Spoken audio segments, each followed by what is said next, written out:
Hyderabad shift అయిపోయారు. ఎందుకు, ఏంటి అనేది నేను ముందు ముందు మాట్లాడతాను. ఎందుకు షిఫ్ట్ అయ్యారు, ఏంటి అనేది. టెక్కల నుంచి హైదరాబాద్ ఎందుకొచ్చారు, ఇక్కడ ఏం చేయబోతున్నారు, ఏంటి అనేది ముందు ముందు మాట్లాడతాం. సో, ప్రస్తుతం లైఫ్ అయితే ఎలా ఉంది శ్రీను గారు? I felt very happy now. ఎందుకంటే గడిచిన కాలంలో కూడా నాదెప్పుడు ఒక 25 ఇయర్స్ రాజకీయ జీవితం. హ్మ్.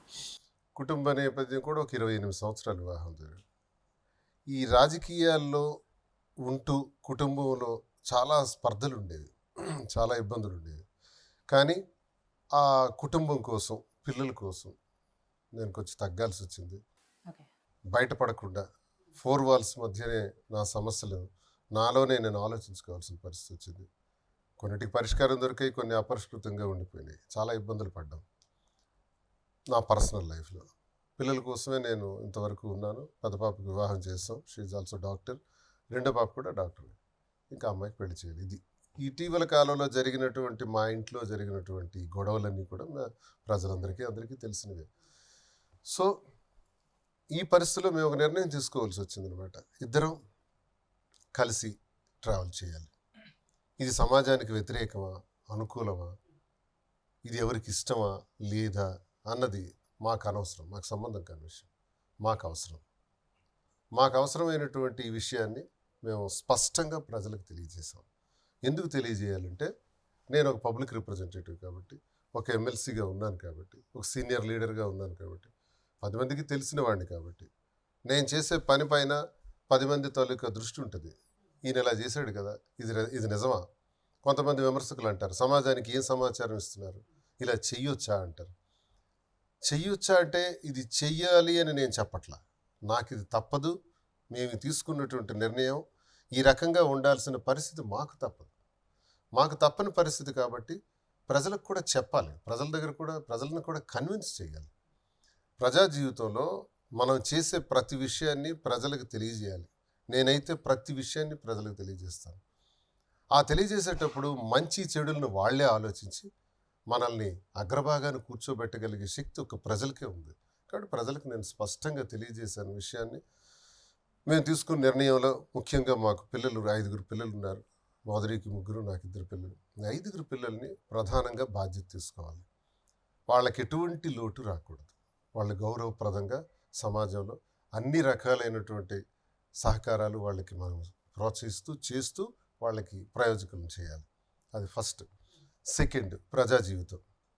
రాజకీయ జీవితంలో 25 సంవత్సరాలు గడిపినటువంటి నేను ఇప్పుడు ఎమ్మెల్సీగా ఉన్నాను. జగన్మోహన్ రెడ్డి గారి ఆశీస్సులతో, వారి సహాయ సహకారాలతో చాలా కార్యక్రమాలు చేయగలిగాం, చాలా అభివృద్ధి చేయగలిగాం కాన్స్టిట్యున్సీలో. అక్కడ నాకు ప్రత్యర్థి అచ్చెన్నాయుడు, వాళ్ళ అన్నయ్య రమనాయుడు, వాళ్ళతో ఫైట్ చేసి రాజకీయాలు చేశాను నేను. నా 25 సంవత్సరాల పాలిటిక్స్లో 18 సంవత్సరాలు అపోజిషనే చేశాను నేను. Strong opposition. ఎర్రన్నాయుడికి, అచ్చెన్నాయుడికి వ్యతిరేకంగా పనిచేసాం. ఉద్యమాలు కూడా చేసాం. ఒక కాకరపల్లిలో థర్మల్ పవర్ ప్లాంట్ చిత్తడి నేలలో పెడుతుంటే ఇక్కడ పెట్టడానికి వీలు లేదు, చిత్తడి నేలలు డ్యామేజ్ అవుతాయని చేసి పెద్ద ఉద్యమం చేసాం. దానిలో విజయం సాధించాం. కేంద్ర ప్రభుత్వాన్ని కదిలించే స్థాయిలో ఉద్యమం జరిగింది. దాన్ని నేనే లీడ్ చేయగలిగాం. ఇవన్నీ పాదయాత్ర చేశాను, ప్రజలతో మమేకమై పనిచేశాను. సరే, గెలుపోవటంలో పక్కన పెడితే నా వాటం ఎప్పుడు కూడా 3,000, 3,500తో, ఎంపీగా కూడా 3,100తో పోయాను. 2014లో కూడా అలాగే 3,000, మళ్ళీ 2009లో కూడా 3,400. ఇలా దగ్గర లీస్ట్ మార్జిన్. దానికి ఏంటంటే ప్రత్యర్థి బాగా రౌడీజం, గూండాయిజం, ఆర్థిక బలం వీటన్నిటితో ఉండటం వల్ల ఈ తక్కువపాటి మార్జిన్ నాకు వాళ్ళకి ఎప్పుడు రావటం జరుగుతుంది. ఏదేమైనప్పుడు కూడా ప్రజలను నమ్ముకొని కష్టపడి పనిచేసాం. జగన్మోహన్ రెడ్డి గారి సహాయ సహకారాలతో టెక్కలి నియోజకవర్గానికి ఒక పోర్టు కూడా తీసుకురాగలిగాం, మూలపాట పోర్టు. ఆ పోర్టు మా జగన్మోహన్ రెడ్డి గారి చేతుల మీదే 80% పూర్తి చేసాం. ఇంకో 20% ఉంది, ఈలో గవర్నమెంట్ మారింది. అది ఆ టెక్కలి ప్రజలకు మేము మా ప్రభుత్వం ద్వారా అందించడం వల్ల ఒక 30,000 మందికి ఉద్యోగాలు వస్తాయి. ఒక 20,000 కోట్ల పైచీలకు టర్న్ ఓవర్ కూడా రాష్ట్ర ప్రభుత్వానికి అందేటట్టు అక్కడ అది జరగబోతుంది. త్వరలో పోర్టు ఈ పాటికే ఆ సీ పోర్ట్ ప్రారంభించి ఉండేవాళ్ళం. షిప్ కూడా తెచ్చేసినాం మా టైంలో. ఈ గవర్నమెంట్ వచ్చిన తర్వాత పూర్తిగా నెగ్లెక్ట్ చేశారు. అచ్చెన్నాయుడు గట్టిగా చెప్పుకోవాలనుకుంటే, నేను ఇది ఓడిపోయిన జగన్మోహన్ రెడ్డి గారి నాయకత్వంలో ఒక పోర్టు తెచ్చాం అని నేను ధైర్యంగా గుండె మీద చేసుకొని చెప్పగలను. వైఎస్ఆర్సీపీ కార్యకర్తగా దమ్ముంటే అచ్చెన్నాయుడికి చెప్పమనండి. వాళ్ళ అన్న ఎర్రనాయుడు ఏం చేశాడో, అచ్చెన్నాయుడు ఏం చేశాడు, ఇప్పుడు సెంట్రల్ మినిస్టర్ కదా ఉన్నాడు రామ్మోహన్ నాయుడు, ఇలా ముగ్గురు కలిపి మా జిల్లాకి ఏం చేశారో ఒక్క మాటలో పాయింట్ బ్లాంక్ ఎస్ మేము ఇది చేసాం, శాశ్వతంగా ఈ ప్రజల కోసం ఇది చేసామని ఒక్కటంటే ఒకటి చెప్తే నేను రాజకీయాలు విరమిస్తాను. నా శత్రువుకి, నా ప్రత్యర్థికి నేను చేస్తున్నటువంటి సవాల్ మాటలతోని, కబుర్లతోని, రౌడీయిజం, గూండాయిజంతో కాలయాపన చేశారే తప్ప వాళ్ళు ఏ రోజు ప్రజాశ్రేయస్ కోరుకోలేదు, ప్రజలకు మేలు చేయలేదు. మేము చేయగలిగామని నేను ఎన్నో చేసాం. చేసిన దానిలో ఒకటి నేను గట్టిగా చెప్పగలుగుతున్నాను, ఒక పోర్టు చేయగలిగాను. సో ఇలా రాజకీయ జీవితంలో ఉంటూ మాకు అది కూడా చాలా ముఖ్యమైంది. పిల్లలకు వైపు మేము తీసుకున్న నిర్ణయం రెండు రాజకీయం. రాజకీయాన్ని కూడా మాకు నమ్ముకున్నటువంటి కార్యకర్తలు, ప్రజలు ఎక్కువ సంఖ్యలో, నేను మాస్ లీడర్గా ఎదిగాను, క్యాడర్ బేస్డ్ కాదు, మాస్ బేస్డ్గా ఎదిగినటువంటి నాకు ప్రతి ఒక్క ఓటర్తో కూడా పర్సనల్ టచ్ ఉంది. 25 సంవత్సరాలు సుదీర్ఘ జీవితం, రాజకీయ జీవితం, కాబట్టి దాన్ని కూడా నిలబెట్టుకోవాలి, కాపాడుకోవాలి. వాళ్ళకు కూడా ఏ సమస్య వచ్చినా, కష్టం వచ్చినా, బాధ వచ్చినా అండదండలు ఇవ్వాలి అని అదో నిర్ణయం.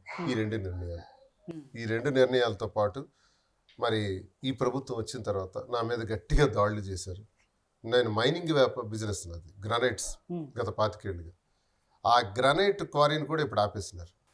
దానివల్ల సుమారు 50 కోట్ల పైచిలకు లాస్. అంతేకాకుండా పోర్టుకు సంబంధించిన బిల్స్ని కూడా ఆపేశారు, అదో 11 కోట్లు. ఇవన్నీ లాస్లో పెట్టి మమ్మల్ని తొక్కాలని చూస్తుంది ఈ ప్రభుత్వం. ఈ పరిస్థితుల్లో మేము ప్రజల్ని కాపాడుకోవాలి, మరి మా బండి ముందుకు వెళ్ళాలి, మేము తీసుకునే నిర్ణయం కూడా విజయవంతం కావాలి.